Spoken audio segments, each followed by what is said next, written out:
Good morning everyone, आप सभी लोगों का स्वागत है। आज 23 जुलाई है तो डीएनए डेली न्यूज़पेपर एनालिसिस में देखेंगे दैनिक जागरण राष्ट्रीय संस्करण, जनसत्ता में प्रीलिम्स, मेंस, इंटरव्यू, ओरिएंट के साथ साथ निबंध के कौन कौन से टॉपिक को कवर किया गया है। आगे बढ़ते हैं, देखते हैं आज का जो टॉपिक हम लोग किस पॉइंट पर डिस्कशन करेंगे। तो देखिए, बहुत ही महत्वपूर्ण है। आर्थिक सर्वेक्षण, आर्थिक समीक्षा प्रस्तुत किया गया है, तो उससे बहुत से प्रश्न आपको पूछे जाते हैं एग्जाम में। तो देखिए, अमृतकाल की राह में चुनौतियां मौजूद है पर इरादे मजबूत हैं। तो चुनौतियों के साथ बातें की जा रही है, अपने इरादों की बात हो रही है। तो उसी के संदर्भ हम देखेंगे आज पूरा एनालिसिस को। साथ ही देखेंगे आर्थिक सर्वेक्षण और केंद्रीय बजट में अंतर क्या होता है, मूल अंतर समझने की आवश्यकता है। उसके बाद चालू वित्त वर्ष में विकास दर कितना रहेगा, 6.5 से लेकर 7.5। तो विकास दर क्या होता है, विकास दर के आयाम क्या होते हैं, उस सारे तथ्यों की जांच करेंगे। 2025-26 तक 4.5 से नीचे आ सकता है राजकोषीय घाटा। तो राजकोषीय घाटा का अर्थ क्या होता है, आगे देखेंगे। भारत में राजकोषीय प्रबंधन से संबंधित कानून क्या है, उससे संबंधित आयाम क्या है, सभी पीटी और मेंस एस्पेक्ट हम इसे समझने का प्रयास करेंगे।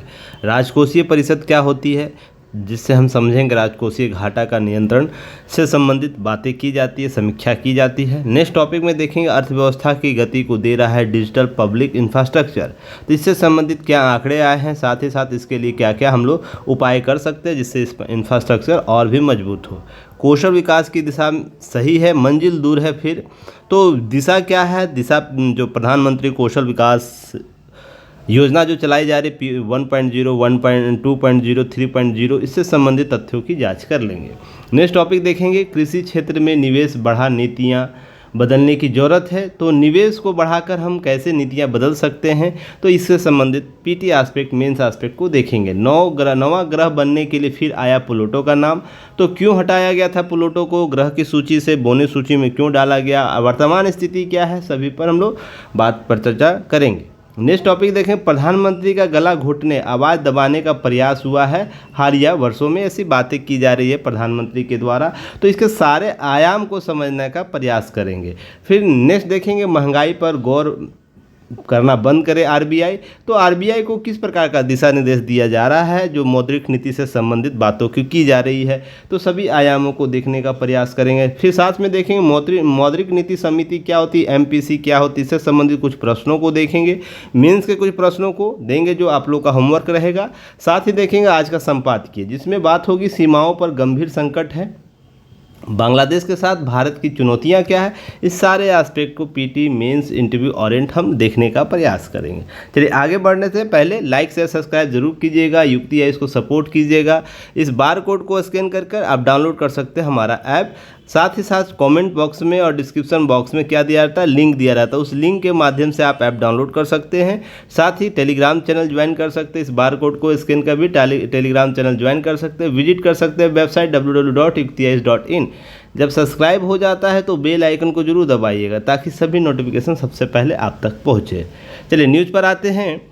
तो न्यूज़ में देखिए, आज जो आर्थिक समीक्षा कल पेश की गई है वो कुछ बिंदुओं को स्पष्ट करता है कि किस प्रकार से आर्थिक सर्वेक्षण की दशा और दिशा देश में दशा और दिशा तय की गई है इस दरमियान। तो आर्थिक समीक्षा के बहुत महत्वपूर्ण आयामों को कुछ शॉर्ट फॉर्म में हम देखने का प्रयास करेंगे।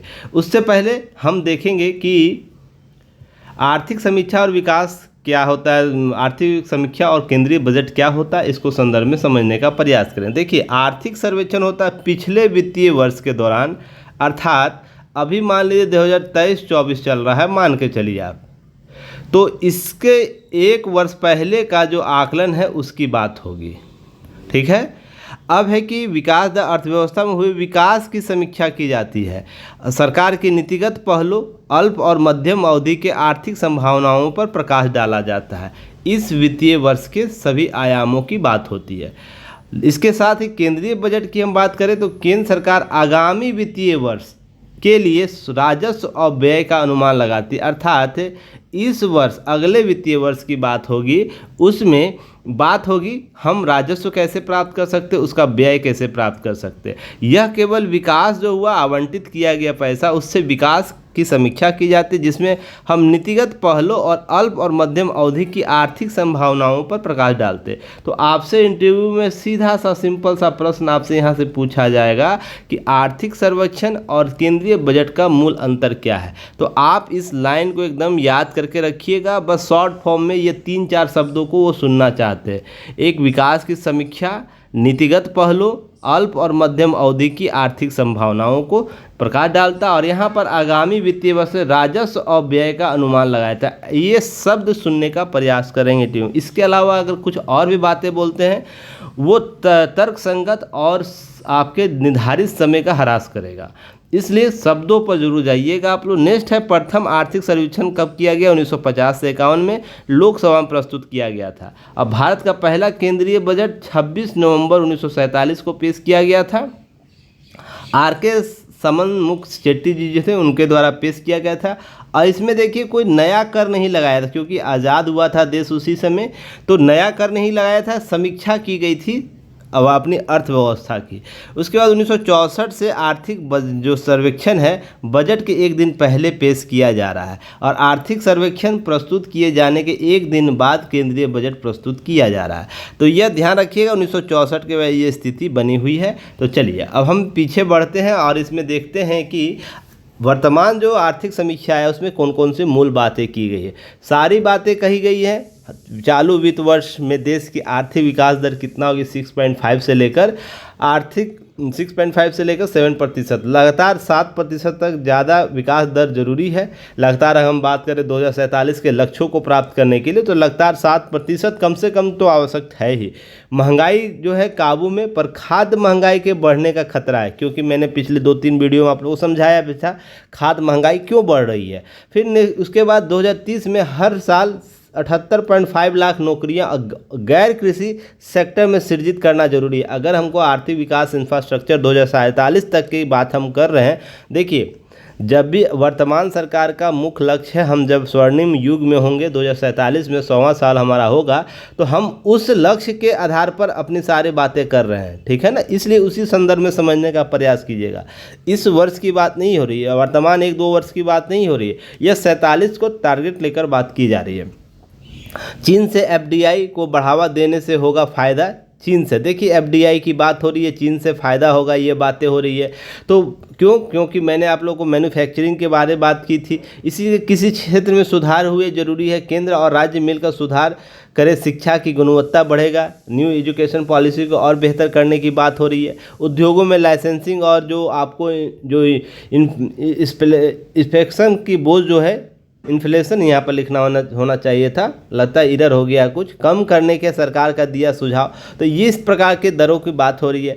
अब आर्थिक सर्वेक्षण में कुछ संकेतक, बजट संकेतक दिए गए, जैसे कृषि सेक्टर में भावी विकास का इंजन बनने पर होगा जोर। निजी निवेश की बात हो रही है। एमएसएमई के विकास और संवर्धन की बात हो रही है। रणनीतिक प्राथमिकता दी जाए, रोजगार सृजन की बात हो रही है।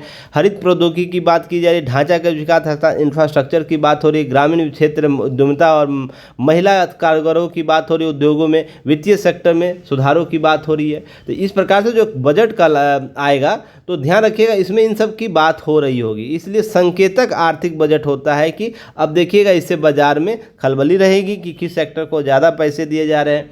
अब है समृद्धि का आधार क्या है? एमएसएमई का विस्तार, अर्थात राज्य स्थानीय स्तर पर नियमों में कम करके एमएसएमई मजबूत बनाया जाएगा। जीडीपी करीब 30% और मैन्युफैक्चरिंग उत्पादन 45% योगदान देता है एमएसएमई। तो देखिए एक आंकड़ा आपको मिल गया। आंकड़ा यह हमेशा पूछता है आपको एमएसएमई का योगदान, और हम लोग कई बार इस पर चर्चा कर चुके हैं लेखों में, संपादकीय में, कि एमएसएमई के संदर्भ में भारत के किस रूप से वो उपयोग करता है। ग्रोथ की रफ्तार होगा कृषि क्षेत्र में, नीतिगत बाधाओं को दूर करके कृषि क्षेत्र में ग्रोथ को बढ़ाया जाएगा। जीडीपी में कितना प्रतिशत योगदान करता है कृषि? 18.8। तो ये सब जो आंकड़े योगदान में है, जीडीपी में जो भी योगदान की बात होती है ना, उस योगदान को आप डाटाबेस जरूर लिख लीजिएगा, यह लाभ देगा, ठीक है ना, कि एमएसएमई का कितना योगदान है, कृषि का कितना है, उद्योग का कितना है, सेवा का कितना है, सभी आंकड़े अभी आपको मिलेंगे। तो आपको क्या करना, राइट डाउन कर लेना है। चलिए आगे बात करें रोजगार में शिक्षा की बात हो रही है, तो शिक्षा को रोजगार परक बनाने पर जोर दिया जाएगा। हर 2 में से 1 स्नातक के पास रोजगार की जरूरत स्किल नहीं है, और ये बहुत हद तक ज़मीनी स्तर पर सही भी है।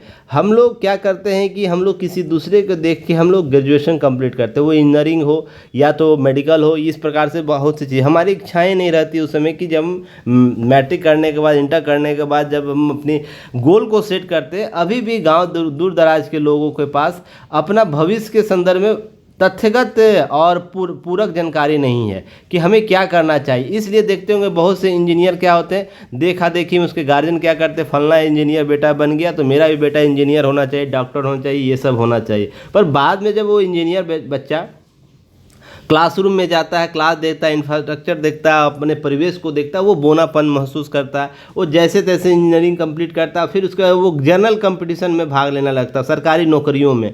तो ध्यान रखिए, यह गलत नहीं है, पर ध्यान रखिएगा जब तक यह उपयोगिता युक्त हम शिक्षा को बढ़ावा नहीं देंगे, आवश्यकता अनुसार शिक्षा को बढ़ावा नहीं देंगे।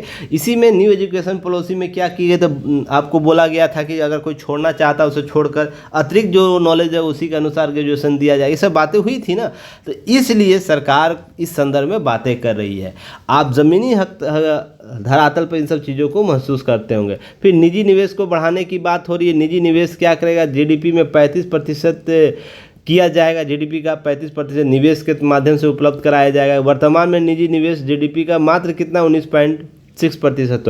तो आपसे प्रश्न यहाँ से पूछा जा सकता है, लक्ष्य सरकार ने कितना तय किया है, 35% जीडीपी निजी क्षेत्र का निवेश बढ़ाकर जीडीपी में 35% करना है। और राज्यों की क्षमता बढ़ाने की बात हो रही, संस्थाओं की क्षमता बढ़ाकर नीतियों को प्रभावी रूप से लागू किया जाएगा। अधिकारियों को दी जाएगी मिड कैरियर ट्रेनिंग।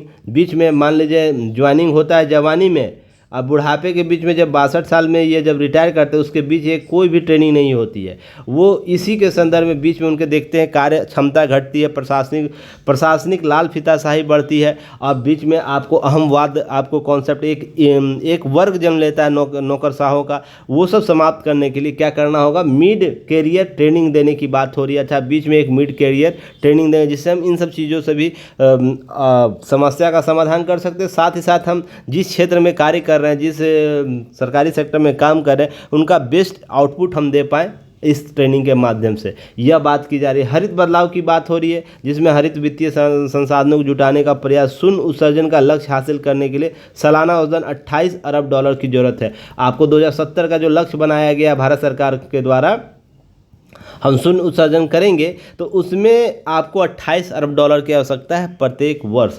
तो सालाना औसत की तो यह कहाँ से उपलब्ध होगा, इसके लिए सरकार काम करेगी, इसके लिए उपलब्ध होगी। चलिए एक क्वेश्चन कमेंट सेक्शन में बताइएगा। आप लोग कमेंट सेक्शन में उत्तर देने से थक जाते हैं, मुझे जहाँ तक लगता है। डेली मैं पूछता हूँ, मैं पूछता रहूँगा जब तक आप लोग सारे प्रश्न का उत्तर नहीं देंगे। आपके पास एक्सक्यूज हो सकता है, हमारे पास कोई एक्सक्यूज नहीं है। इसलिए कमेंट सेक्शन में बताइएगा पंचामृत योजना जो COP26 में अपनाई गई थी, लक्ष्य निर्धारित किया गया था, उसके सारे बिंदुओं को बताइएगा, कौन कौन से लक्ष्य निर्धारित किए गए थे। चलिए आगे बढ़ते हैं। ये बात चैप्टर हो चुका है। देखिए नेक्स्ट टॉपिक देखेंगे, चालू वित्त वर्ष में 6.5 से लेकर 7 पर विकास दर रहने का अनुमान है। तो देखिए आर्थिक सर्वेक्षण में पेश करते हुए मुख्य आर्थिक सलाहकार बोले कि वैश्विक चुनौतियों को प्रभावित हो सकती है विकास दर। वैश्विक चुनौतियां क्या क्या आपसे प्रश्न में पूछा जा सकता है वर्तमान में। तो देखिए रूस यूक्रेन मामला है, यूक्रेन मामला, दूसरा इजराइल और फिलिस्तीन का मामला है, लाल सागर इशू है, लाल सागर का इशू जो समुदाय क्या करते हैं, आपको जहाज़ों को लूट रहे हैं। उसके बाद अमेरिका चीन प्रतिद्वंद्विता चल रहा है।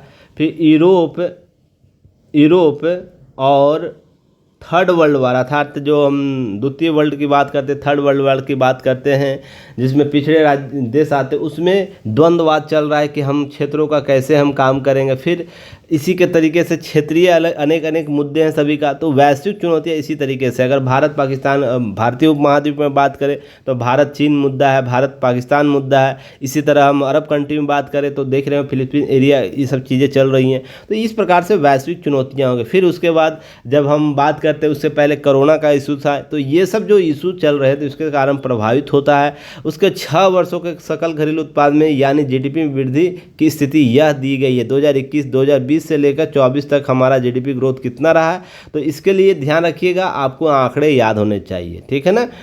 तो ये सब आंकड़ों को थोड़ा सा समझने का प्रयास कीजिएगा और बेहतर आंसर लिखने का प्रयास कीजिएगा। अब ध्यान रखिएगा, अब है आरबीआई से लेकर अंतर्राष्ट्रीय मुद्रा कोष, विश्व बैंक जैसी कई वैश्विक एजेंसियां चालू वित्त वर्ष में विकास दर 7% या इससे अधिक रहने का अनुमान जाहिर कर चुकी है। भारत का जीडीपी ग्रोथ की बात कर रहा है तो लगभग 7% से अधिक रहने की बात कर चुका है। अब मुख्य आर्थिक सलाहकार जो वी अनंत जो नागेश्वरन है, सबसे पहले तो इसका नाम याद, आप लोग इनका नाम याद रखिएगा क्योंकि यहाँ से पीटी क्वेश्चन आपसे पूछा जा सकता है। पीटी क्वेश्चन क्योंकि इस प्रकार के प्रश्न पूछे गए हैं। भारत का मुख्य आर्थिक सलाहकार कौन है, तो यह ध्यान है कि उनके द्वारा बताया कि देश का जीडीपी विकास लेकर नकारात्मक नहीं है। हालांकि वित्तीय बाजार में जोखिम बढ़ रही है, भू राजनीतिक संघर्ष हो रहे हैं और होने वाली वृद्धि मानसून के प्रति देखते हुए विकास दर अनुमान थोड़ा संकुचित रखा गया है।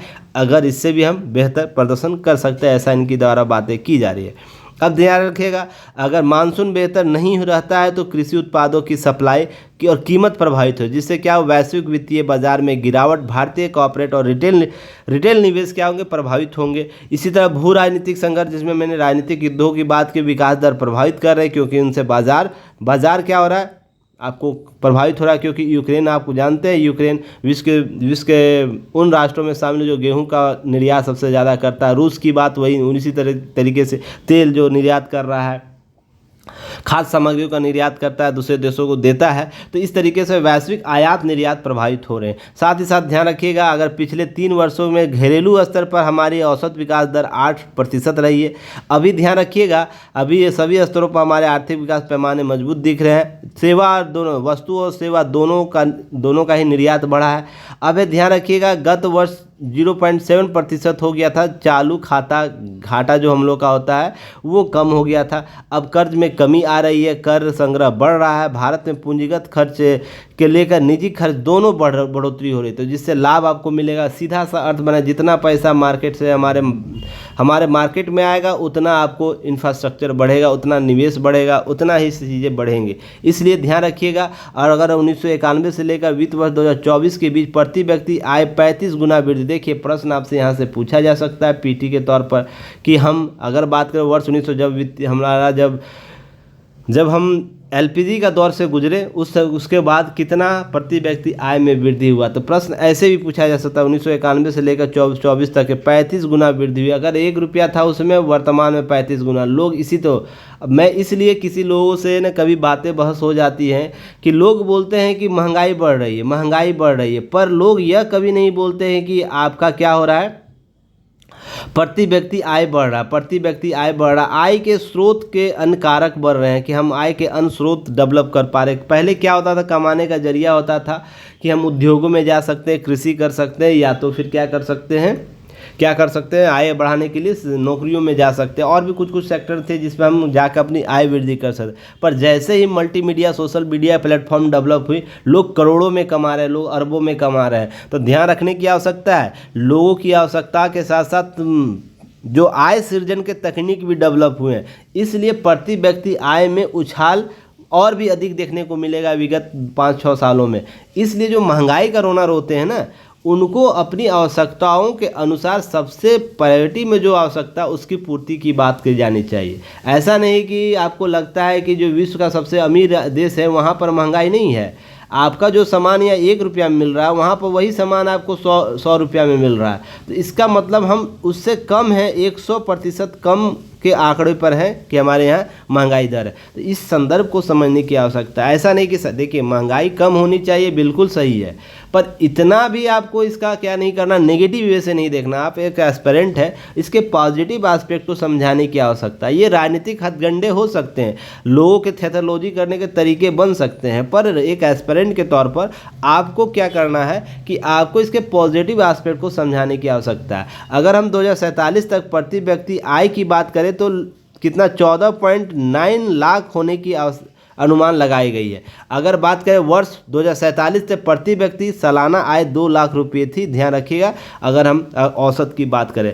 और आपको जब अंतरिम बजट प्रस्तुत की थी उसमें देश के आधार पर हमने बात की थी प्रति व्यक्ति आय कितना होगा। अब ध्यान रखिएगा इसी के संदर्भ में सारी बातें विकास दर के संदर्भ में बातें हो रही हैं। अगर हम बात करें 2025-26 तक कितना होगा, 4.5% नीचे आ सकती है राजकोषीय घाटा। आर्थिक सर्वेक्षण में कहा गया है, ये बातें उभर कर सामने है। सर्वेक्षण में कुशल और विवेकपूर्ण राजकोषीय प्रबंधन के माध्यम से सरकार राजकोषीय संकेलन की राह पर कायम की है। 4.5 अब 4.5 से लेकर 5% के आंकड़े के बीच को संतुलित करने की बात की जा रही है राजकोषीय नीति जो बताई गई है। अब ध्यान रखिएगा कुछ चीज़ों को ध्यान रखिएगा। अब है कि यहाँ पर बातें और इससे कहा गया कि 2023 में अनुकूलन राजकोषीय प्रदर्शन भारत का व्यापक आर्थिक स्थिरता की आधारशिला बनकर उभरा है। अब इसके साथ साथ अगर हम जारी प्रारंभिक आंकड़े वित्तीय वर्ष 2023-24 राजकोषीय घाटा जीडीपी का 4.6% था, जो 22-23 में 6.4 था से कम है। ध्यान रखिएगा 2022-23 में कितना था हमारा राजकोषीय घाटा, तो 6.4% था, और 2023-24 में ध्यान रखिएगा आपसे प्रश्न पूछेगा तो कितना 5.6। तो आपको ये आंकड़े रख के रखने, और 2025-26 में कितने हैं 4.5%। तो ये आंकड़े 3 वर्ष का कम से कम राजकोषीय घाटा के संदर्भ में याद रखना है। यहाँ से प्रश्न डायरेक्ट आपको देखने को मिल जाएंगे।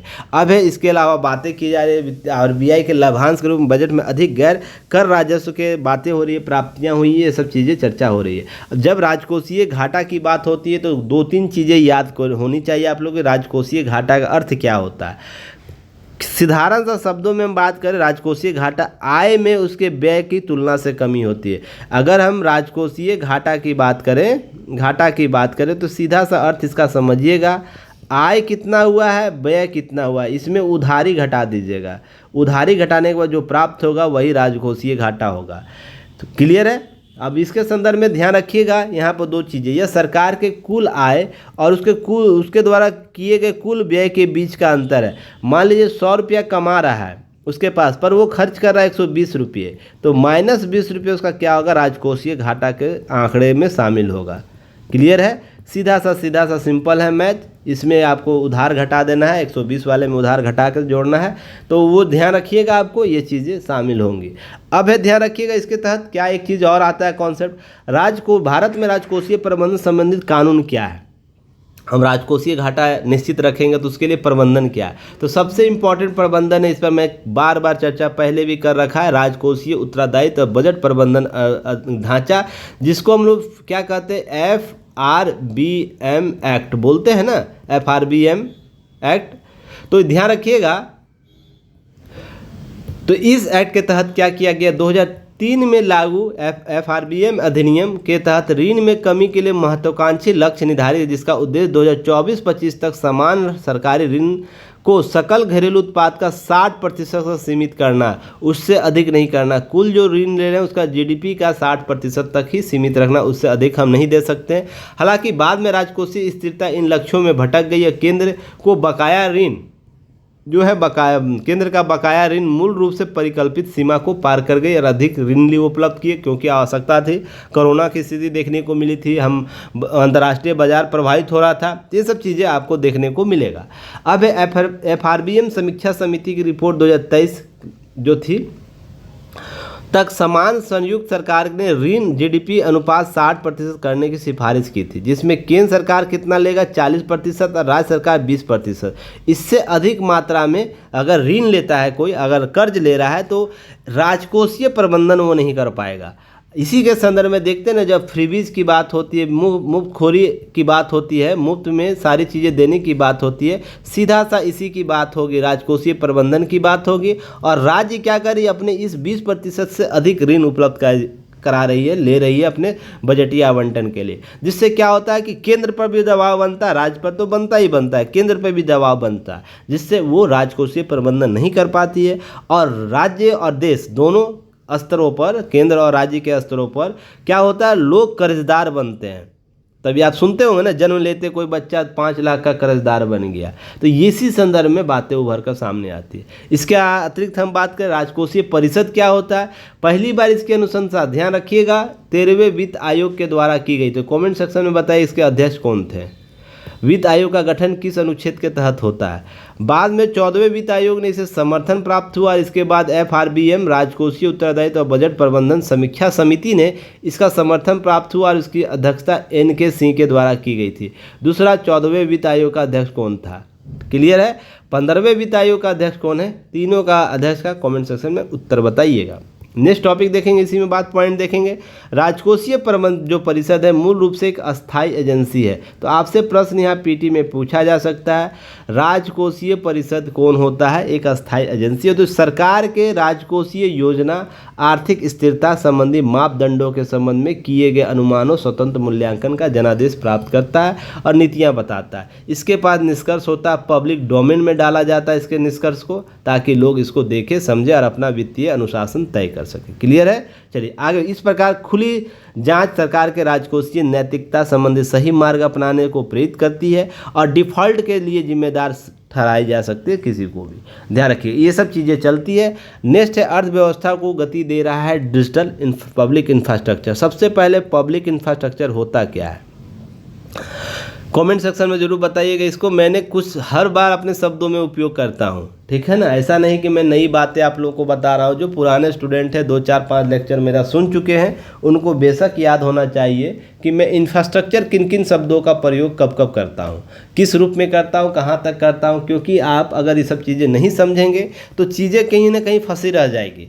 आपको खुद पर काम करने की आवश्यकता, जो शब्द बोले जाते हैं उस पर काम करने की आवश्यकता, उस अगर आपको नहीं समझ में आती है तो उसको सर्च करने की आवश्यकता है। तो पब्लिक इंफ्रास्ट्रक्चर के संदर्भ में क्या बातें होती है, तो देखिए हम डिजिटल पब्लिक की बात कर रहे हैं। तो ध्यान रखिएगा कि डिजिटल पब्लिक इंफ्रास्ट्रक्चर, जिसमें DPI की बात होती है, महत्वपूर्ण भूमिका निभा रहा है देश की अर्थव्यवस्था में। इसमें लोगों के जीवन आसान बन रहा है, उन्होंने विभिन्न योजनाओं का लाभ सरल तरीके से मिल रहा है। कॉमन सर्विस सेंटर, आधार कार्ड, डिजी लॉकर, उमंग ऐप आदि DPI में शामिल किया जाता है। 31 मार्च 2024 तक समाप्त वित्त वर्ष में इसकी स्थिति एक रिपोर्ट दी गई है, जिसको आपको अभी मैं प्रस्तुत करूंगा। तो ध्यान रखिएगा, अगर डिजिटल आपको पब्लिक इंफ्रास्ट्रक्चर की बात की जाएगी तो अलग टॉपिक के संदर्भ में देखी जाए। तो डिजिटल पब्लिक इंफ्रास्ट्रक्चर की बात की जाए तो ये सब चीज़ें शामिल होती है, जिसमें कॉमन सर्विस सेंटर की बात होगी, आधार कार्ड जो हमारा, डिजी लॉकर जो हम लोग बनाते हैं जिसमें सारे अपने महत्वपूर्ण डॉक्यूमेंट को रखते हैं। उमंग ऐप पर देखते होंगे, उमंग ऐप कितनी सेवाओं को प्रोवाइड कराता है, एक ही प्लेटफॉर्म पर अनेकों 700 अधिक सेवाओं को उपलब्ध करा रहा है। तो यह सब आपको समझने की आवश्यकता है, इस पर काम करने की बात हो रही है। देखिए भारत में 5.7 लाख कॉमन सर्विस सेंटर है, जिसे CSC कहते हैं, कार्य है देश में। तो आपको आंकड़े प्राप्त हो रहे हैं, इन आंकड़ों का प्रयोग अपने मेंस आंसर राइटिंग में जरूर कीजिएगा। 116.7 करोड़ हो गई है देश में मोबाइल सब्सक्राइबर्स की संख्या। तो देखिए हमारी जनसंख्या 150 के आसपास है ना, 150 करोड़ के आसपास, 1 अरब 50 करोड़ के आसपास। तो उसमें से 116 के पास मोबाइल है। अब ध्यान रखिएगा, मोबाइल किसी एक व्यक्ति के पास एक से अधिक भी मोबाइल होते हैं, 2 से 3 से अधिक भी मोबाइल, बहुत लोगों के पास मोबाइल भी नहीं है। तो आंकड़े केवल आपको दिए जा रहे हैं जितने मोबाइल खरीदे गए। 1984 जो है प्रकार की ई सेवाएं उपलब्ध है उमंग ऐप पर। देखिए ध्यान रखिएगा, आपको यह उमंग ऐप है वो बढ़ते बढ़ते आपको 1984 सेवाएं दे रहा है, सर्विस दे रहा है। जो आपको पहले कितना शुरू किया, 749 से मुझे याद है, पहले हुआ था 200 से अप्रोक्स शुरू किया गया था, फिर 400 आया, 400 700 आया, 700 से 1984 सेवाएं दी जा रही, ई सेवाएं उपलब्ध कराई जा रही उमंग। और आप लोग के सभी के मोबाइल में यह उमंग ऐप होना चाहिए। रीज़न उसके पीछे ना, जब तक आप डिजिटली इंफ्रास्ट्रक्चर नहीं यूज़ कीजिएगा, डिजिटल रूप से आपको सेवाएं उपलब्ध नहीं करेंगे, तो आप है ना रील और यूट्यूब की दुनिया में खोए रहेंगे। सरकार किस प्रकार सेवाएं उपलब्ध करा रही, कितनी इजी वे में उपलब्ध करा रही है, इसका अगर फील करना है तो इन प्रकार के ऐप का उपयोग जरूर करना चाहिए। आपसे इंटरव्यू में जब पूछेगा तो आप इसको आसानी से बता पाइएगा। ई प्रशासन के बारे में जब भी प्रश्न पूछा जाएगा तो उमंग ऐप का नाम नहीं लीजिएगा ना, तो फिर सारी बातें ना बोनी नज़र आएगी। तो इस चीज़ को समझिएगा। लगभग 13,116 करोड़ लेन देन हुई यूपीआई के जरिए 2023-24 में। सोच के देखिए कितना करोड़ लेन देन हुआ। पर कभी जब ये आ रहा था, जब इसको लागू करने की बात की जा रही थी, तो लोग यह बोलते थे कि क्या आरबीआई ले जाके पैसा सबके स्टॉल पर देगा, ऐसी सी बातें होती थी। पर आज देखिए रेडी से लेकर जो भी होकर हो, कोई भी बड़ा बड़ा संस्थान हो, सभी अपने यूपीआई लेन देन को बढ़ावा दिए। खुद मैं अगर अपने स्तर पर बात करूँ, जब से यह आया है तब से मैं अपना वॉलेट यूज़ करना बंद कर दिया। बहुत कम उस पर मात्रा किया जाता है। वॉलेट का मतलब पर्स की बात होती, पर्स में जो पैसे रखे जाते थे नगदी। इससे 2-3 फायदे एकदम होते हैं। अगर रूम में रेंट आप दे रहे हैं तो वहाँ पर डिजिटली लेन देन करिएगा, खाते में जाएगा जो आपको आधार कार्ड से लिंक है, आपके आधार कार्ड के साथ साथ आपके पैन कार्ड से लिंक है, पैन कार्ड से लिंक है ना। तो इससे क्या होगा, डिजिटली लोग क्या करें, नकदी कितना ले रहे हैं, दे रहे हैं, तो आए जब इनकम टैक्स जमा करेंगे लोग तो वो आसान होगा, उनको डाटा सही दिया जाएगा, कोई भी कालाबाजारी नहीं होगी। फिर आपको नकदी से क्या होगा, आपको पर्यावरण बचत होता है। नकदी छापने में बहुत पैसे खर्च किए जाते हैं, पर्यावरण का ह्रास होता है। आप डिजिटली लेन देन करते हैं, इन सब चीज़ों से बच जाते हैं। तो और भी बहुत से लाभ हैं जिसको आप लोग समझते होंगे, मैंने बताया भी रखा है। अब है कि अगर हम बात करें 199.9 करोड़ लाख करोड़, ध्यान रखिएगा लाख करोड़ आपको रहा यूपीआई का लेन देन मूल्य पिछले वित्तीय वर्ष में। ध्यान रखिएगा, ये सब चीज़ें आपको ध्यान में रखनी आवश्यकता है। अगर हम बात करें, अगर 29.6 करोड़ यूजर डिजी लॉकर का इस्तेमाल कर रहे हैं। इसे सरकारी वॉलेट में सभी प्रकार के दस्तावेज को डिजिटल प्रारूप उपलब्ध या सुरक्षित रखा जा सकता है। अगर हम बात करें 139.7 करोड़ आधार कार्ड अब तक बन चुके हैं, तो यह आंकड़ा भी आपको याद रखना चाहिए। तो इस तरह हम डिजिटल पब्लिक इंफ्रास्ट्रक्चर को बढ़ावा दे रहे हैं। अगर पब्लिक इंफ्रास्ट्रक्चर में हम केवल इंफ्रास्ट्रक्चर की बात करें, रोड सड़क की मुहैया की बात करते हैं, तो डिजिटल में हम ये सब मुहैया नहीं कराएंगे, ये सब उपलब्ध नहीं कराएंगे तो वर्तमान समय के साथ हम लोग नहीं चल पाएंगे। इसलिए आवश्यकता है। नेक्स्ट है कौशल विकास की दिशा में सही है पर मंजिल दूर है। तो सबसे पहले आप मुझे बताइएगा, प्रधानमंत्री कौशल विकास जो कार्यक्रम है 1.0, 2.0, 3.0, यह कब कब आया गया, इसके लक्ष्य क्या क्या थे, और ध्यान रखिएगा सबसे इम्पोर्टेंट है किस मंत्रालय के द्वारा चलाया जाता है, क्योंकि यहाँ से प्रश्न पूछे जा चुके हैं। आप PYQ आप सॉल्व कीजिएगा, देखिएगा PYQ यहाँ से प्रश्न पूछे गए हैं, इसलिए इधर उधर की बातें कम, कार्य अधिक करिए। चलिए आगे बात करेंगे इसी में कि अगर हम आर्थिक रिपोर्ट की बात करें तो इसमें 15 से 29 वर्ष आयु वर्ग के मात्र 4.4% युवाओं ने औपचारिक रूप से व्यावसायिक तकनीकी प्रशिक्षण प्राप्त किया, जबकि 16.6% अनौपचारिक रूप के माध्यम से प्रशिक्षण लिया। अब यह कि आंकड़े हैं कि हम देश में रोजगार बढ़ाएंगे, तो रोजगार किस प्रकार के रोजगार से आय अधिक प्राप्त होगी, यहाँ पर समझने की आवश्यकता है। केवल कौशल जनित रोजगार उत्पन्न होंगे, जनित रुपये अधिक मिलेंगे, या केवल आपके पास कोई साधारण योग्यता है। मान लीजिए केवल आप MA किए हैं या PG जिसको हम लोग बोलते हैं पोस्ट ग्रेजुएट किए हुए हैं, और एक आप हैं कि ग्रेजुएट है प्लस आपके पास अलग कौशल, आपके पास किसी टेक्निक में अलग उपलब्धि हासिल। अगर हम मान लीजिए कंप्यूटर की बात कर ले, किसी प्रकार का सॉफ्टवेयर की बात कर ले, या इस प्रकार से XYZ बहुत से हो सकते हैं, गेमिंग का, इस प्रकार से आपके पास एक्स्ट्रा कौशल है, तो क्या आपका आय जो प्राप्त होगा, आपको वेतन जो दिया जाएगा या भत्ता दिया जाएगा, मेहताना दिया जाएगा, क्या यह अधिक होगा या यह अधिक होगा।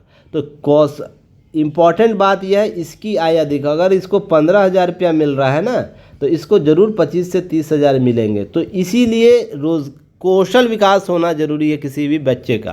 तो रोज़गार में उसको आय अधिक प्राप्त होगी, रोज़गार से उसे अधिक रुपये प्राप्त होंगे, तो आय बचत कर पाएगा। बचत करेगा तो क्या करेगा, इन्वेस्ट करेगा। इन्वेस्ट अलग अलग रूपों में होता है, उसको करेगा। तो इतना कॉन्सेप्ट आपको लेकर याद रखना है। अब बात की जाएगी तो आंकड़े दिए गए, आंकड़े को एक बार ज़रूर देखिएगा। इसको आंकड़े को पढ़ना जरूरी नहीं है, बस कौशल विकास, रोज़गार, स्वरोजगार की असीम संभावना के साथ चुनौतियाँ भी हैं, जिसको सरकार धीरे धीरे सॉल्व करने का प्रयास कर रही है। सामाजिक आर्थिक वर्गीकरण ने कुशल श्रम अनुपात में उल्लेखनीय सुधार किया है, जिसको आपको समझने का। महिला पुरुष आधारित जो लिंग भेद है उसको कम करने का कोशिश किया गया है। ग्रामीण और शहरी जो परिपाठ है उसको भी कौशल विकास के तौर पर क्या किया गया, समानता लाने का स्तर का प्रयास किया गया। ये सब चीज़ें आपको देखने को मिल जाएगी।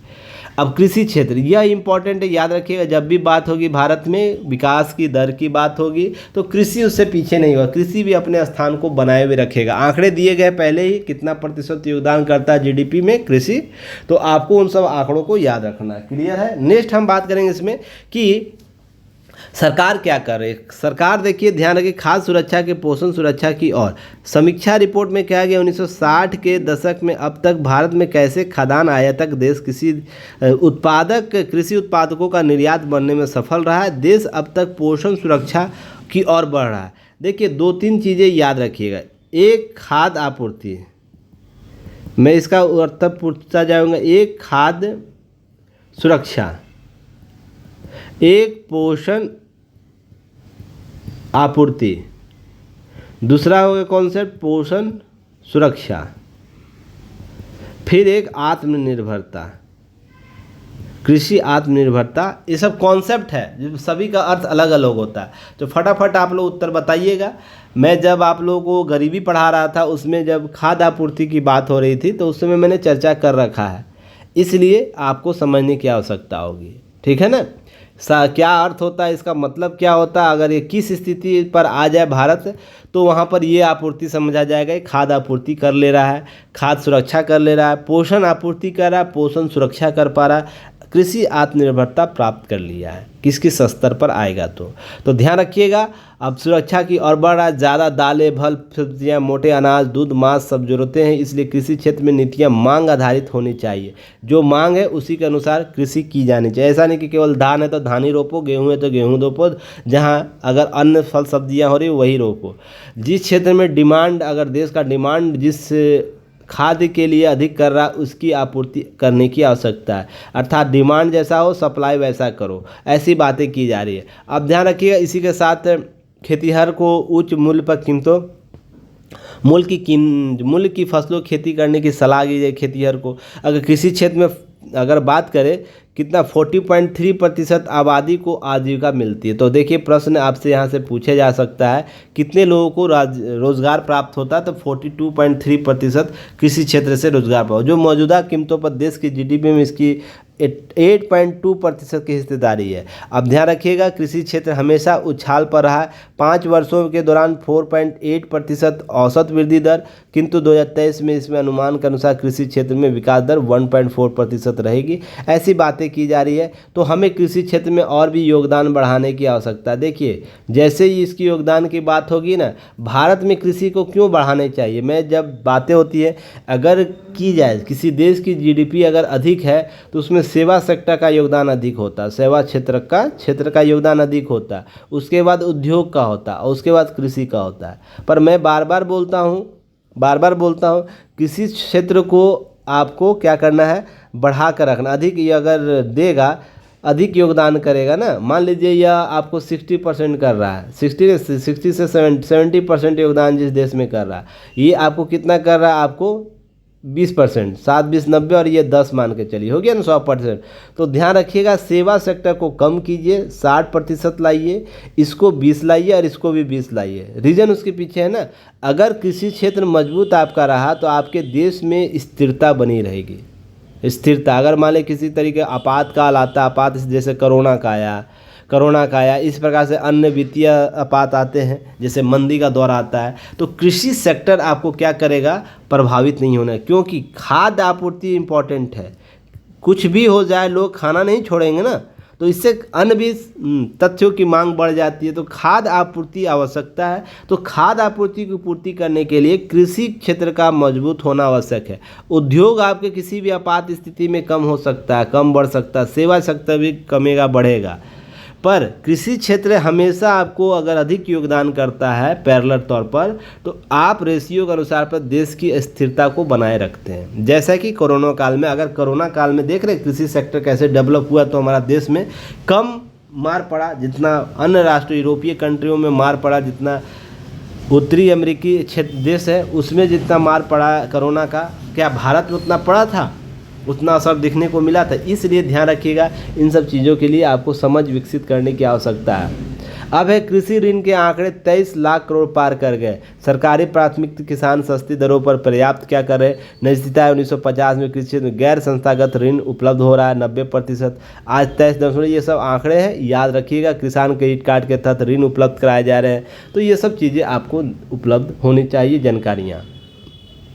देखिए आज का क्वेश्चन है, इसे ज़रूर आप लोग कमेंट सेक्शन में ज़रूर भेजिएगा। ऐप के कम्युनिकेशन ग्रुप में युक्ति आईएएस का जिन्होंने ऐप नहीं डाउनलोड किया, लिंक से दिए गए डिस्क्रिप्शन बॉक्स या कमेंट सेक्शन बॉक्स में लिंक से आप क्या करिए, ऐप ज़रूर डाउनलोड करिए। अगर डाउनलोड हो रहा है लिंक, तो इस नंबर पर व्हाट्सएप कीजिएगा, लिंक के लिए रिक्वेस्ट कीजिएगा, लिंक भेज दिया जाएगा। आप उस लिंक से क्या कर सकते हैं, ऐप डाउनलोड कर लीजिएगा और वहाँ पर कम्युनिकेशन ग्रुप है, ऐड हो जाते हैं आप लोग। वहाँ पर इस प्रश्न का उत्तर आप लोग भेज सकते हैं। आर्थिक समीक्षा 2023-24 में वर्णित महत्वपूर्ण, और देखिए यहाँ पर महत्वपूर्ण पहलुओं लिख लीजिएगा, पहलुओं को रेखांकित करते हुए भविष्यगत उपायों को स्पष्ट करें। थोड़ा सा यहाँ पशुओं लिखा गया है, इधर हो गया है। पहलुओं को रेखांकित करते हुए भविष्यगत उपायों को स्पष्ट करते। क्वेश्चन है, आर्थिक समीक्षा 2023-24 में वर्णित महत्वपूर्ण पहलुओं को रेखांकित करते हुए भविष्यगत उपायों को स्पष्ट करें। क्या महत्वपूर्ण रेखांकित बिंदु किया गया जिससे भविष्यगत उपाय बेहतर किए जा सकते हैं, हम भविष्य में बेहतर कर सकते हैं, 2047 तक के आंकड़े को सुधार सकते हैं। तो इसके लिए आपको क्वेश्चन लिखना है, शब्द है 250 में आपको उत्तर देना है। तो दिए गए आपको चीज़ों को फॉलो कीजिएगा। देखिए युक्ति आईएएस का जो यूट्यूब चैनल पर यह एनालिसिस है हिंदी न्यूज़पेपर का, वो बिल्कुल फ्री है। उसके लिए 1 रुपया पैसा आपसे नहीं लिया जाता है। बस आपको प्रीलिम्स, मेंस, इंटरव्यू और इन जो है की नोट्स प्राप्त करने के लिए, प्लस वीकली टेस्ट में भाग लेने के लिए आपको 599 प्लस टैक्स, जो आपको 612 रुपये का अप्रॉक्स पड़ेगा, जो 1 साल की वैलिडिटी के साथ होगी। पर डे के हिसाब से आप लगा लीजिए। आपको जो क्लासेस दी जा रही है, जो आपको गाइडेंस दिया जा रहा है, क्या वो इतना में जो चीज़ें दी जा रही है वो और भी लोग दे रहे हैं? अभी ध्यान रखिएगा, आप अगर इससे लाभ लेते, आप इससे जुड़ते हैं, तो आपका जो करेंट अफेयर्स में जो सोचने की क्षमता, लिखने की क्षमता और बोलने की क्षमता में सकारात्मक वृद्धि होगी। दूसरी कि अगर आप इसको लेते हैं तो ध्यान रखिएगा, आप उन स्टूडेंटों से आगे जरूर रहिएगा जिनकी औसत ज्ञान है टॉपिक पर। जो टॉपिक मैं कवर करता हूँ सीधा एग्ज़ाम के टॉपिक होते हैं। मैं पॉलिटिकल न्यूज़ से बाहर रहता हूँ, हाँ 1-2 बार हो गया, अलग मैटर है, बाहर रहता हूँ। दूसरी चीज़ कि मैं उतना ही बात करता हूँ जो एग्ज़ाम में पूछा गया है या पूछा जाने वाला है, उससे एक्स्ट्रा बात नहीं करता हूँ। टॉपिक का डिस्कशन उसी रूप से होता है। देखते होंगे लगातार 1 घंटा बोलता हूँ, उसके पीछे का कारण यही है कि आप अपने टाइम की महत्ता को समझें। चलिए अगर बात करें अगले टॉपिक पर, तो 9वां ग्रह बनने के लिए फिर आया प्लूटो का नाम। तो बातें उभरी थी 2006 में से, क्या किया था अंतर्राष्ट्रीय खगोल संघ। तो सबसे पहले कमेंट सेक्शन में बताइए अंतर्राष्ट्रीय खगोल संघ का मुख्यालय कहाँ है, इसके वर्तमान अध्यक्ष कौन है। ध्यान रखिएगा, आर्यभट्ट प्रक्षेपण विज्ञान शोध संस्थान के वरिष्ठ खगोल विज्ञानी डॉक्टर शशि भूषण पांडे ने बताया, बोने ग्रह की श्रेणी में शामिल किए जाने के बाद अब प्लूटो एक बार फिर चर्चा में।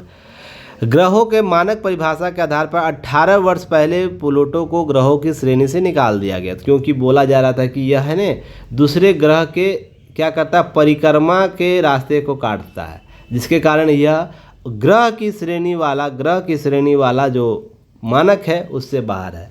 इसलिए प्लूटो को बाहर कर दिया, बोना ग्रह बोला गया, नाम दिया गया। फिर इस कारण ध्यान रखिएगा 2006 में इस श्रेणी बाहर किए जाने के वजह परिक्रमा कही गई थी, क्योंकि दूसरे का परिक्रमा क्या करता था, गोल नहीं होना था, वह एक कारण बताया था। इसके अलावा प्लूटो को वरुण ग्रह की कक्षा के भीतर पहुंच जाना था, अर्थात वरुण ग्रह जो था उसकी कक्षा में घुस जाता था। यह इस श्रेणी से उसे क्या कि एरिस और सेरेस को भी ग्रह की श्रेणी में शामिल किया जाना था, मगर इन दोनों को ही प्लूटो की तरह बोने श्रेणी में शामिल किया गया, क्योंकि यह ग्रह जो अन्य ग्रह है उसकी श्रेणी में क्या, उसके घूर्ण परिक्रमण चक्र में क्या करता था, क्रॉस करता था। तो इसलिए यह ग्रह की श्रेणी न रख के एक बोने श्रेणी का डेवलप किया गया, उसमें बोने ग्रह कर दिया गया।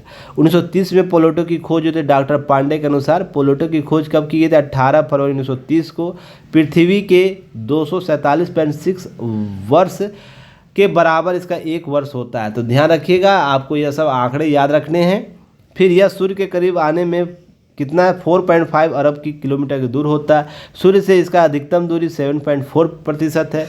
तो एपिलेक्स और ओपिलेक्स जो कॉन्सेप्ट है, उपसौर अपसौर, तो ये कॉन्सेप्ट आपको ध्यान रखना है। अब ध्यान रखिए, सूर्य की रोशनी प्लूटो तक पहुंचने में लगभग 5 घंटे का समय लगता है। आकार में यह हमारे चंद्रमा की 1/3 है। कभी कभी यह वरुण नेपच्यून की कक्षा भीतर पहुंच जाता है। तो आपसे प्रश्न पूछा जा सकता है कि प्लूटो जो ग्रह है, जो बोना ग्रह है, वो किस ग्रह के घूर्णन कक्ष में, परिक्रमण कक्ष में शामिल हो जाता है। तो नेपच्यून या वरुण हम इसे कहते हैं। यह नाइट्रोजन के बर्फ से ढका है। तो ध्यान रखिए, प्रश्न यहाँ से भी पूछा जाता है, प्लूटो पर कौन से गैस अधिक है? तो नाइट्रोजन है। प्लूटो सौर मंडल के अवशेष मलबे से बना हुआ। प्लूटो का नग्न आंखों से नहीं देखा जा सकता, केवल इसे दूरबीन के नजर देखा जा सकता है। ये सब पीटी फैक्ट है, इसे जरूर आप लोग देखिएगा। चलिए, सबसे इम्पॉर्टेंट आज का यह टॉपिक है। आपको समझने की आवश्यकता होगी कि पक्ष और विपक्ष के बीच आपका कर्तव्य क्या होना चाहिए। कर्तव्य क्या होना चाहिए? अगर आप पक्ष की भूमिका में कार्य कर रहे हैं, विपक्ष के रूप में काम कर रहे हैं, तो सबसे पहले कर्तव्य क्या होनी चाहिए? लोकतांत्रिक संदर्भ में आपके दायित्व क्या हैं, और साथ ही साथ जनहित में आपके दायित्व किस रूप से परिभाषित होने चाहिए। एक कॉन्सेप्ट आपको यहाँ से मिलेगा, और यह हमेशा आपके प्रशासन के लिए भी काम करेगा। इसलिए आज जो 2 मिनट 5 मिनट मैं इस पर बोलूँगा, उसको ध्यान से रखिएगा, समझिएगा। मैं यह मान के चल रहा हूँ कि सरकार का विरोध जनहित में ही हो रहा है, जनहित में ही हो रहा है, 100% हो रहा है, जो भी विरोध विपक्ष के द्वारा किया जा रहा है। तो ध्यान रखिएगा, क्या हर मुद्दे पर जो बातें उभर कर सामने आ रही हैं, जिस प्रकार से विरोध प्रदर्शन हो रहे हैं, तो क्या सरकार के किसी एक व्यक्ति के कारण हो रहा है? केवल नरेंद्र मोदी को हटा दिया जाए, अगर मान लीजिए नरेंद्र मोदी नहीं रहे वर्तमान सरकार में, तो क्या विरोध का स्तर यही देखने को मिलेगा जो वर्तमान में स्तर है? आप समझने की आवश्यकता समझिएगा। अगर नरेंद्र मोदी प्रधानमंत्री न रहें, जिस पर व्यक्तिगत लोग, अपने विपक्ष के लोग लगा रहे हैं, तानाशाही का आरोप लगाते हैं, बहुत से XYZ लगाते हैं, तो क्या वही रूपरेखा रहेगी विपक्ष का? तो ध्यान रखिएगा, 2014 के बाद से वर्तमान 2024 तक की आंकड़ों की बात की जाए, 2000 पहले का जो विपक्ष था, अगर अटल बिहारी वाजपेयी की बात की जाए, और भी सरकारों ने केंद्र सरकार में अपनी सरकार बनाई है पार्टियों ने, वैसा विरोध का प्रदर्शन नहीं रहा था जो व्यक्तिगत स्तर पर लड़ी जा रही है। लोग अपने व्यक्तिगत हित पर यह विरोध प्रदर्शन कर रहे हैं। जैसे आप सिंपल सा एग्जाम्पल लगा सकते, संसद में कोई भी बात सांसद अगर बोल रहा है, उसके लिए संसद के पटल पर तथ्यों की जांच होनी चाहिए, आंकड़े आपके पुख्ता होने चाहिए, सोर्स आपके सटीक होने चाहिए, तभी आप किसी बात को संसद के पटल पर बोल सकते हैं या रख सकते हैं। हवाई में या आपका इमेजिनेशन थ्योरी, जो आप इमेज करते हैं, जो आप सोच रहे हैं, रात को नींद से पहले सोच रहे हैं, उसको संसद पटल पर भावनाओं के तौर पर व्यक्त नहीं कर सकते हैं। यह आपको समझने की आवश्यकता होगी।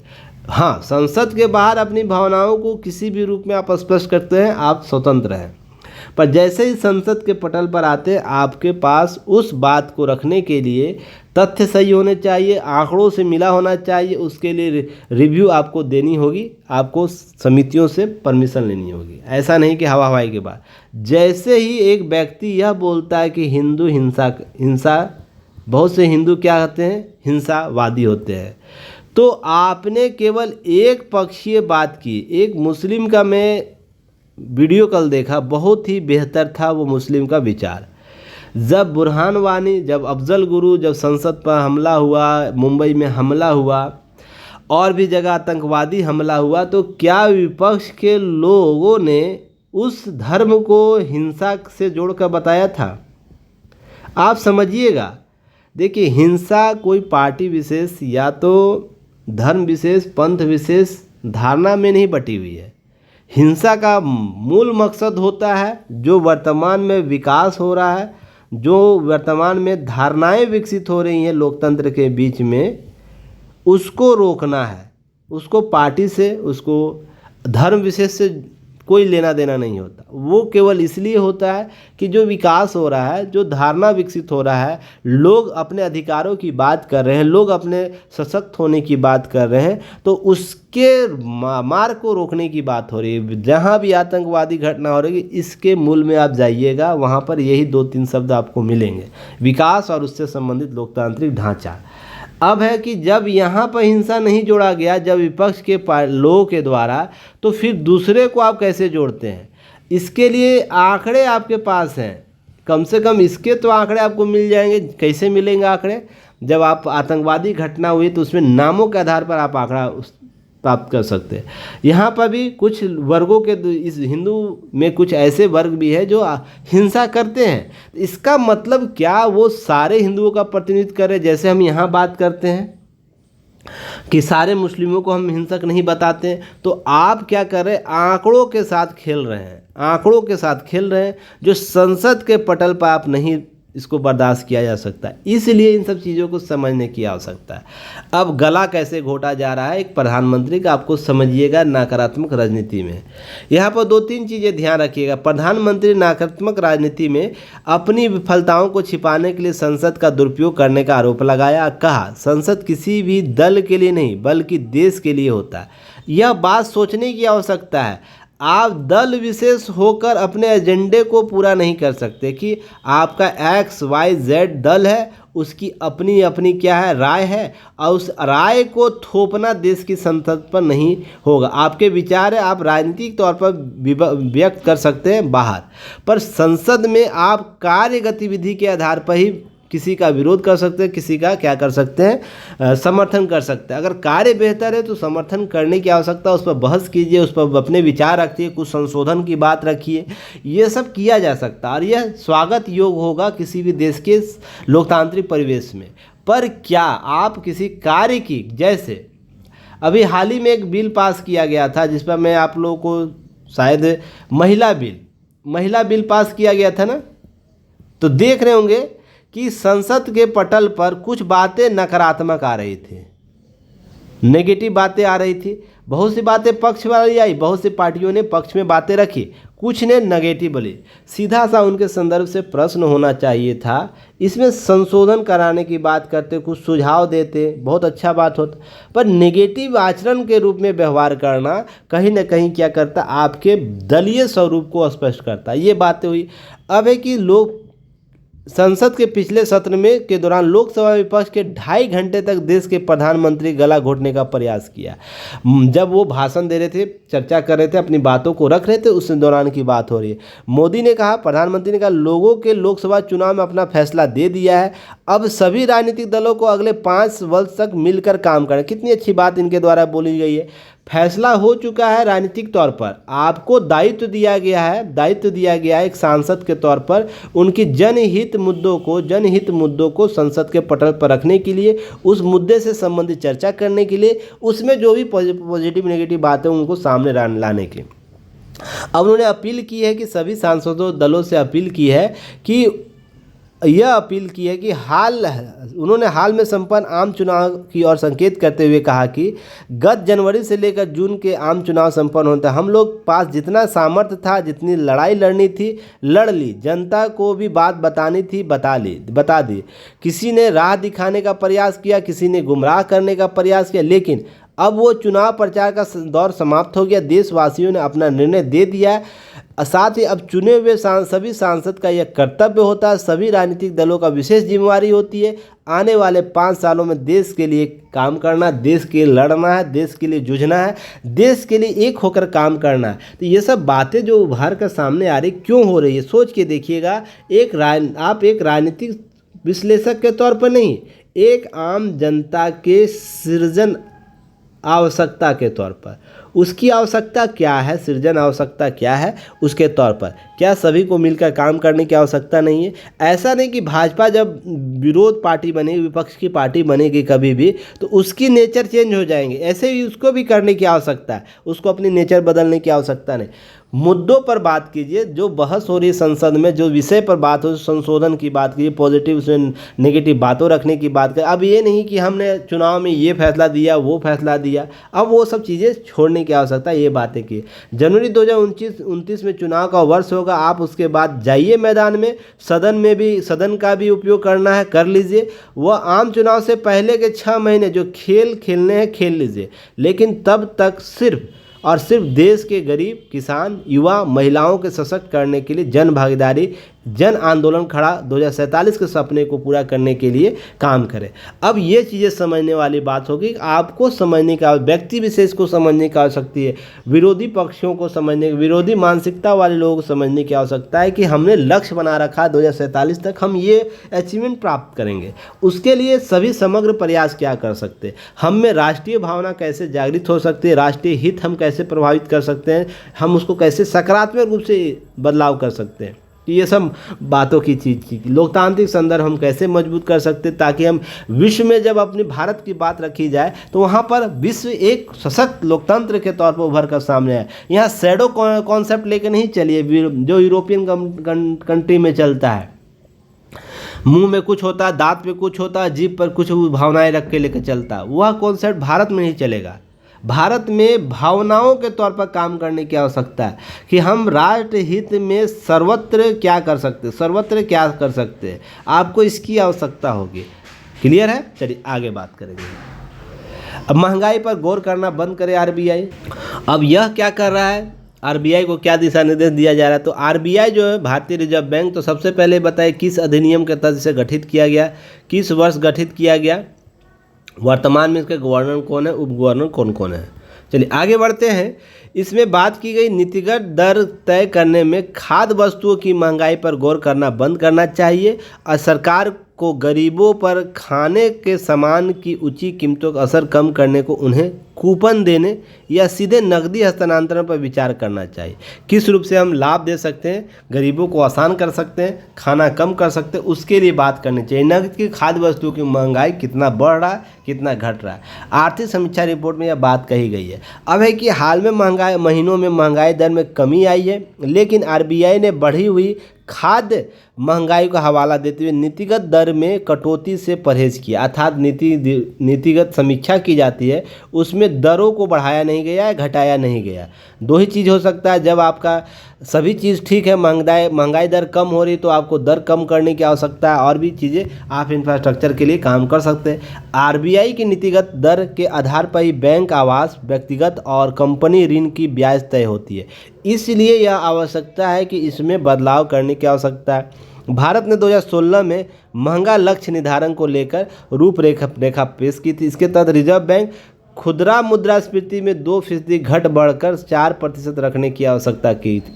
जो खुदरा महंगाई मुद्रास्फीति है ना, वो क्या है, प्लस आपको रखना है 4% तक, प्लस 2% माइनस 2%, ये आपको स्तर पर बना के रखना है। हम 6 या 2% के स्तर पर रहेंगे इसके बीच में। केंद्रीय बैंक हर 2 महीने पर उपभोक्ता मूल्य सूचकांक आधारित महंगाई के आधार पर नीतिगत दर रेपो दर तय करता है। इससे भोजन, ईंधन, विनिर्माण सामान, चुनिंदा सेवाएं शामिल होती है। आर्थिक समीक्षा में कहा गया खाद्य पदार्थों को छोड़कर महंगाई का लक्ष्य तय करने का विचार किया जाना चाहिए। प्रायः खाद्य वस्तुओं की ऊंचाई कीमतें मांग के बजाय आपूर्ति की समस्या कारण होती है। देखिए, मैं पहले भी बात कर रहा था ना, कुछ दिन पहले भी, अगर मुद्रास्फीति बढ़ रही है तो क्या बात होती है, अगर हम आपूर्ति श्रृंखला को बेहतर कर ले तो यह मांग जो हो रही है ना, उसके डिमांड को पूर्ण किया जा सकता है। तो डिमांड पूरा किया है, उसको सप्लाई चेन को हम बेहतर कर लें। क्यों अभी टमाटर 200 रुपये है, इसको समझने की आवश्यकता है। क्या फसल उत्पादन नहीं हो पा रहा है, उत्पादन नहीं हो पा रहा है, यह एकमात्र कारण हो सकता है, एकमात्र कारण नहीं हो सकता है। ध्यान रखिएगा, बिल्कुल इसे ध्यान रखिएगा।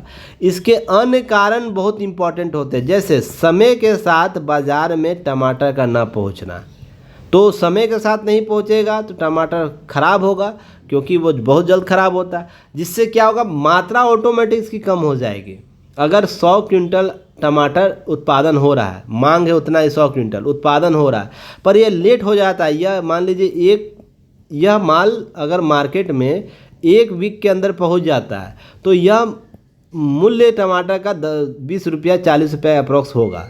पर जैसे ही 1 वीक से अधिक होता है, तो अगर टमाटर सड़ गया टमाटर समाप्त हो गया और 1 वीक के बाद पहुंचता है, तो क्या होता है, इसका टमाटर आधे पहुंच रहे हैं तो आधे का ही वितरण होगा ना।